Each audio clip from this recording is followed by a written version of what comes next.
मला माहीत नाही यार, पण जेव्हापासून मी तिला पाहिलंय ना तेव्हापासून मी पागल झालोय. हो, यालाच प्रेम म्हणतात, असे कीर्ती म्हणाली. नाही यार, तरी मला आधी मैत्री करायला आवडेल तिच्याशी. वैशालीने स्वतः राजीवकडे येऊन मैत्रीच्या हात पुढे केला. मला खूप राग येत होता. मी दोघांनाही तिथे एकटं सोडून मिशाच्या मागे बसले. पण तरीही माझं लक्ष त्या दोघांकडेच होतं. लग्नाची विधी सुरू होती. मीर माझ्याकडे आला. कदाचित तो माझा आणि राजूमधली केमिस्ट्री समजून घेण्याचा प्रयत्न करत होता. तू प्रेम करतेस का त्याच्यावर? माझे लक्ष अचानक आवाजाकडे गेलं. नाही नाही. तर जणू मी चोरी करताना पकडली गेली असावी असं वाटलं. एक सांगू का तुला कीर्ती, ही वैशाली चांगली मुलगी नाहीये. तू राजूची काळजी घे. मीर एवढंच बोलून निघून गेला. मी कधी मीरकडे तर कधी वैशालीकडे बघायचे. माझ्या मनाला खूप वेदना होत होत्या आणि माझे डोळे अश्रूने वाहत होते. पण ओठांवर हसू होते, कारण मी लोकांमध्ये बसले होते. वैशाली आणि राजू बराच वेळ एकत्र फिरत राहिले. लग्न 10 वाजता होणार होते, पण वेळ खराब असल्याने रात्री 2 वाजता लग्न सोहळा पार पाडावा लागला. कीर्ती, ऐकतेस का? मी राजूकडे बघत होते तेव्हा फक्त मीरच होता. मीर, काय झालं? ती तुला मिशा दिदी बोलवत आहे. हो, मी येते हा. मी मिहीर बरोबर जायला लागलो, पण टाचांमुळे माझा पाय घसरला. मी खाली पडायला लागलो तेव्हा मिहीरने मला सावरलं आणि मिहीरचा हात माझ्या कमरेवर होता आणि मी मिहीरच्या मिठीत आणि माझा हात त्याच्या खांद्यावर होता. तू ठीक आहेस? त्याने विचारले. हो, ठीक आहे, मी स्वतःला सांभाळून म्हणाले. मिशाने त्याच मॅरेज हॉलच्या रूममध्ये असलेला फोन आणायला मला सांगितला. मी त्या दिशेने जाऊ लागले तेव्हा माझ्या लक्षात आले की कोणीतरी माझा पाठलाग करत आहे. मी वळले, पण तेवढ्यात तिथली लाईट गेली. अंधारामुळे माझ्या मागे येणारी व्यक्ती मला दिसत नव्हती. मी पटकन रूममध्ये गेले आणि मिशाचा मोबाईल घेतला. मी बाहेर आली तेव्हा समोर राजीव होता. तू माझ्या मागे काय येत आहेस? तुझ्या मीर सोबतचा सीन काय होता? काय? काही नाही, मी आश्चर्याने विचारले. राजू कशाबद्दल बोलत आहे ते मला समजले नाही, कारण मी वैशाली सोबत राहिल्यानंतर मिहीर माझ्याशी 2-3 वेळा बोलला होता. तो आणि तू आहेस. तो तुझा हात त्याच्या हातात आहे आणि त्याचा दुसरा हात तुझ्या कमरेवर आहे. आता मला समजले की राजू का आला होता. वैशालीमुळे मला त्याच्यावर आधीच राग आला होता. मी म्हणाले, त्याच्याशी तुझा काय संबंध? तू वैशालीकडे जा. आणि मी जायला निघाल्यावर त्याने माझा हात धरून मला ओढले आणि म्हणाला, हे बघ, मिहीर चांगला मुलगा नाही आहे तुझ्यासाठी. मी काळजी घेईन, तू काळजी करूच नको राजू माझी, मी म्हणाले आणि तिथून निघाले. मिशाला मोबाईल दिला आणि सगळे होते तिथं बसले. राजू दुरूनच माझ्याकडे बघत होता आणि त्याला जाणण्यासाठी मी मिहीरजवळ जाऊन बसले आणि त्याच्याशी बोलू लागले. मिहीरशी खूप बोलले मी.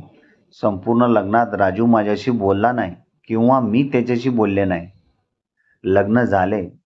पहाटे 5 वाजता बिदाई होणार होती. सगळ्यांचे डोळे भरून आले. राजूचेही डोळे भरून आले होते. लग्नाची वरात जायची वेळ झाली होती. राजू वैशालीशी बोलत असल्याचे दिसले. कदाचित त्यांनी नंबरची देवाणघेवाणही केली असेल. आता माझे मन दुःखाने नव्हे तर रागाने भरले होते.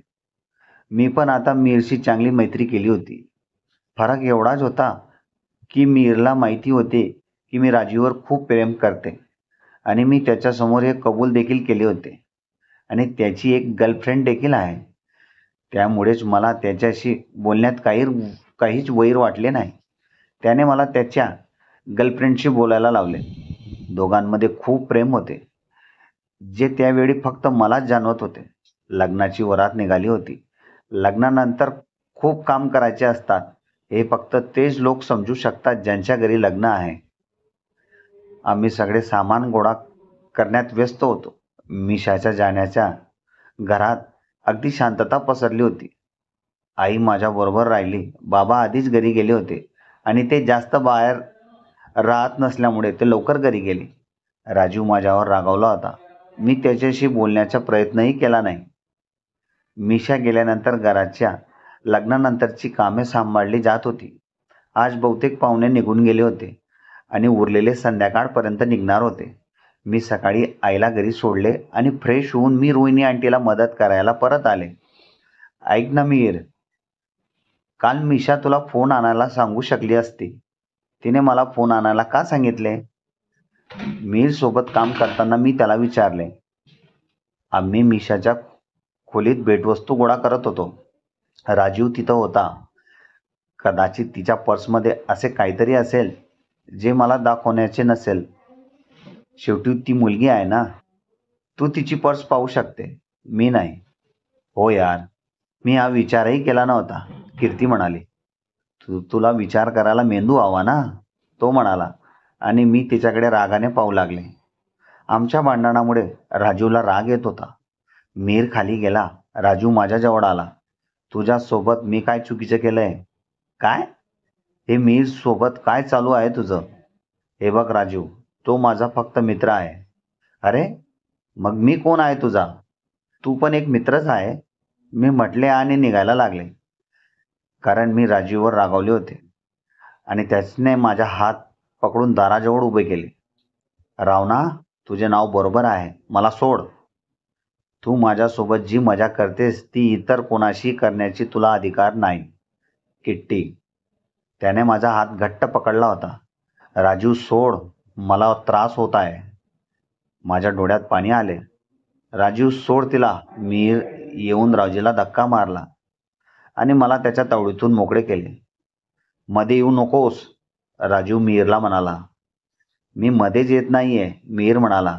राजूने त्याची कॉलर पकडली आणि त्याला भिंतीवर ढकलले. मी राजूला त्याच्यापासून दूर खेचले आणि म्हणाले, राजू तुला काय झालंय?